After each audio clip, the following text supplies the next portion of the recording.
Assalamualaikum warahmatullahi wabarakatuh. Perkenalkan, nama saya HM Ma'ruf dari kelas PJKRD NIM 1931 Di sini saya akan membawakan materi tentang motivasi dalam olahraga. Materi yang pertama, pengertian motivasi. Definisi motivasi adalah sebuah dorongan atau alasan yang mendasari semangat dalam melakukan sesuatu. Motivasi adalah hal-hal yang menimbulkan dorongan, dan motivasi kerja adalah pendorong semangat yang menimbulkan suatu dorongan. Karyawan mau bekerja keras dan antusias mencapai prestasi kerja yang tinggi. Dalam buku Toha pada tahun 2004 mengatakan bahwa perilaku manusia itu hakikatnya adalah berorientasi pada tujuan. Dengan kata lain, bahwa perilaku seseorang itu pada umumnya dirangsang oleh keinginan untuk mencapai beberapa tujuan. Motivasi, kadang-kadang istilah ini dipakai silih berganti dengan istilah-istilah lainnya, seperti misalnya kebutuhan, keinginan, dorongan, semangat, atau impuls. Teori motivasi menurut Robin pada tahun 2003 yang mengatakan bahwa suatu proses yang menghasilkan suatu intensitas, arah, dan ketekunan individual dalam usaha untuk mencapai suatu tujuan. Sementara motivasi umum bersangkutan dengan upaya ke arah setiap tujuan. Motivasi adalah konsep yang menguraikan tentang kekuatan-kekuatan yang ada dalam diri setiap individu untuk memulai dan mengarahkan perilaku. Konsep ini digunakan untuk menjelaskan perbedaan-perbedaan dalam intensitas perilaku, di mana perilaku yang bersemangat adalah hasil dari tingkat motivasi yang kuat. Selain itu, konsep motivasi digunakan untuk menunjukkan arah perilaku. Sedangkan menurut Adair pada 2007, motivasi adalah apa yang membuat orang melakukan sesuatu. Tetapi arti yang lebih penting dari kata ini adalah bahwa motivasi adalah apa yang membuat orang benar-benar berusaha dan mengeluarkan energi demi apa yang mereka lakukan. Definisi yang sederhana dari kata motivasi mungkin membuat orang mengerjakan apa yang harus dikerjakan dengan rela dan baik. Materi yang kedua, jenis-jenis motivasi. Yang pertama, motivasi intrinsik. Motivasi intrinsik bersumber dalam diri individu itu sendiri untuk melakukan aktivitas olahraga. Motivasi intrinsik sifatnya permanen, mandiri, dan stabil karena dorongan berasal dari dalam. Selanjutnya, motivasi intrinsik terbagi menjadi dua. Yang pertama, motivasi intrinsik positif, yakni keinginan untuk tumbuh dan berkembang, mengekspresikan diri, misalnya ingin karir dalam berolahraga lebih baik dan aktualisasi diri. Yang kedua, motivasi intrinsik negatif, yakni karena tekanan, ancaman, ketakutan, dan kekhawatiran, misalnya takut tertinggal dengan teman-teman yang lain dalam tim. Motivasi ekstrinsik. Motivasi ekstrinsik mengacu pada berbagai perilaku yang diperlihatkan seseorang sebagai alat untuk mencapai tujuan. Motivasi ekstrinsik bersumber dari luar diri individu untuk melakukan aktivitas olahraga. Sifatnya sementara, tergantung, dan tidak stabil. Motivasi berolahraga yang dipengaruhi oleh faktor ekstrinsik meliputi fasilitas yang tersedia, sarana dan prasarana, metode latihan, program latihan, dan lingkungan iklim pembinaan. Motivasi ekstrinsik terbagi dua. Yang pertama, motivasi ekstrinsik positif, yakni berupa hadiah iming-iming yang membangkitkan niat untuk berbuat sesuatu, misalnya bonus jika menang pertandingan. Yang kedua, motivasi ekstrinsik negatif, yaitu sesuatu yang dipaksakan dari luar agar orang menghindar dari sesuatu yang tidak diinginkan, misalnya kena sanksi atau hukuman karena terlambat latihan. Materi yang ketiga, teori motivasi. Ada beberapa teori motivasi yang cukup menarik untuk dibicarakan, yakni teori hedonisme, teori naluri, kebudayaan, dan kebutuhan. Yang pertama, teori hedonisme. Teori ini mengatakan bahwa pada hakikatnya manusia akan memilih aktivitas yang menyebabkan merasa gembira dan senang. Begitu pula dalam olahraga, orang hanya akan memilih aktivitas yang menarik dan menguntungkan bagi dirinya dan akan mengesampingkan hal-hal yang tidak menarik. Oleh sebab itu, pelatih harus mempersiapkan dan membantu setiap atlet untuk memperbesar apa yang memberi nilai tambah yang dicarinya pada saat itu dan memperkecil apa saja yang dapat menumbuhkan ketidaksenangan dalam aktivitas itu. Yang kedua, teori naluri.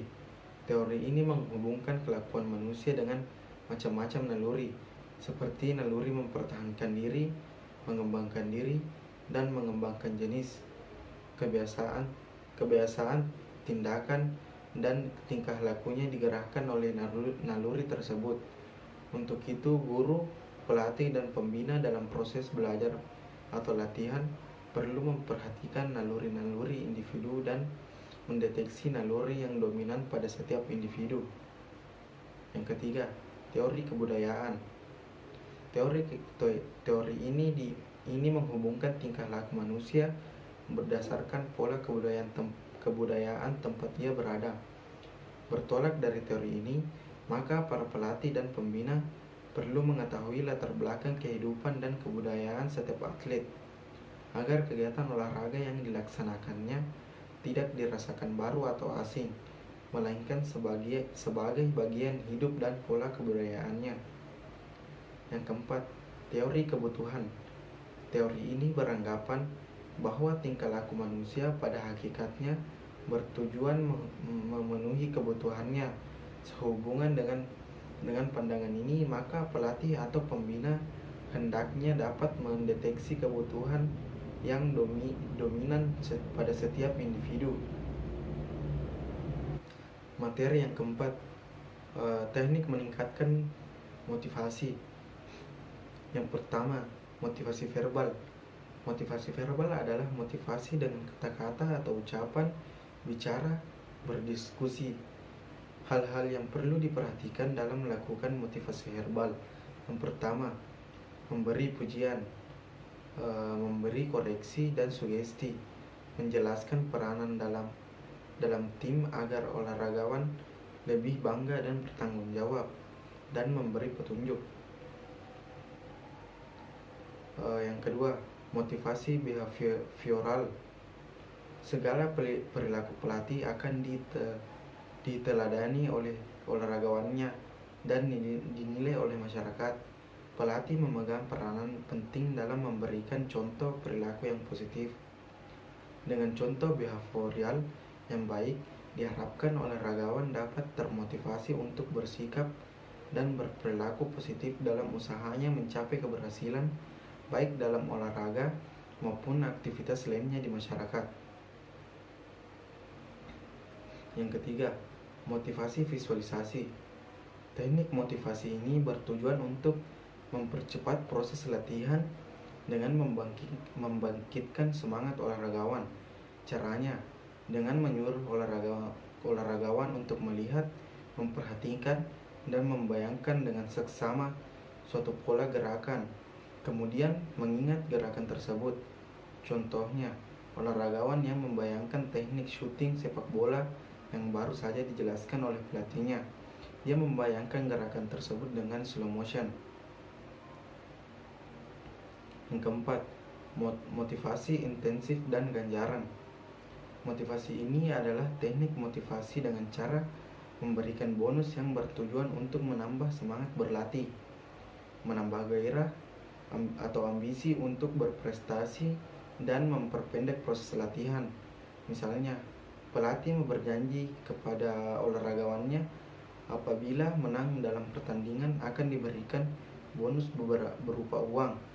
Tetapi motivasi insentif hendaknya diberikan dalam situasi yang tepat dan jangan berlebihan, karena akan menjadi kurang baik dan berdampak negatif sehingga olahragawan bersifat kurang wajar. Kelima, motivasi berbicara sendiri. Motivasi ini umum diberikan sebelum pertandingan dimulai. Pep talk khusus diberikan pada saat istirahat. Pep talks harus diberikan pada saat yang tepat, karena jika diberikan pada saat yang salah dapat merusak dan mengacaukan konsentrasi. Yang keenam, motivasi superstisi. Bagi sebagian orang, superstisi seiring dianggap kurang masuk akal. Superstisi adalah suatu motivasi yang percaya pada peralatan atau simbol yang dianggap memiliki kekuatan daya dorong mental.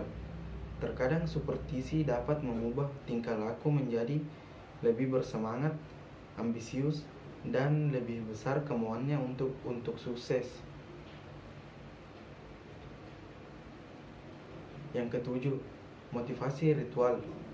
Ritual adalah suatu motivasi yang berupa perilaku sebelum bertanding, yang pada akhirnya menjadi sebuah kebiasaan.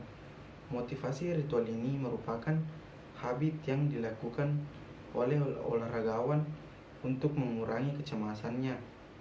Misalnya, berdoa sebelum bertanding, ke kamar kecil sebelum bertanding, sujud syukur pada saat mencetak gol, dan lain-lain sebagainya. Yang kedelapan, motivasi intimidasi.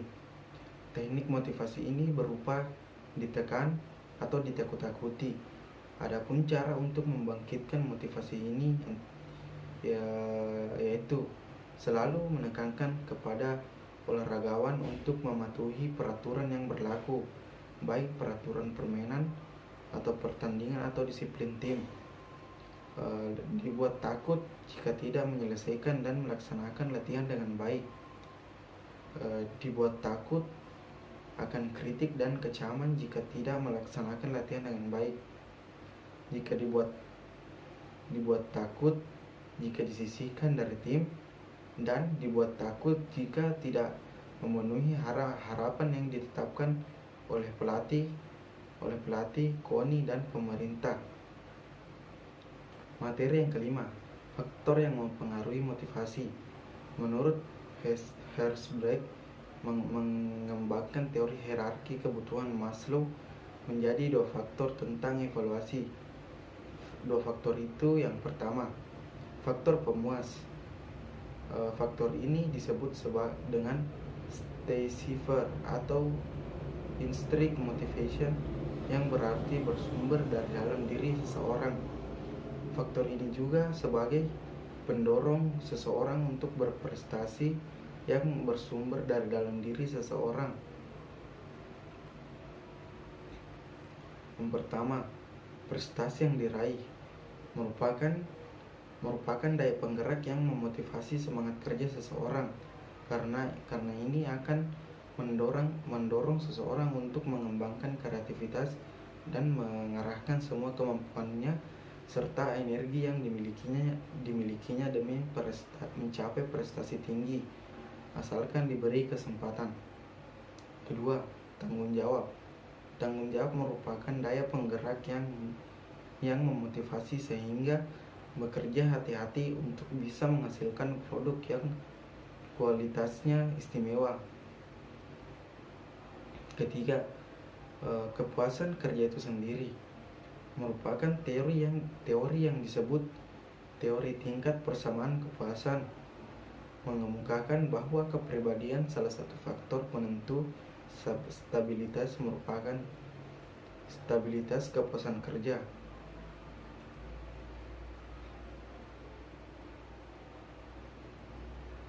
Faktor yang kedua, faktor pemelihara.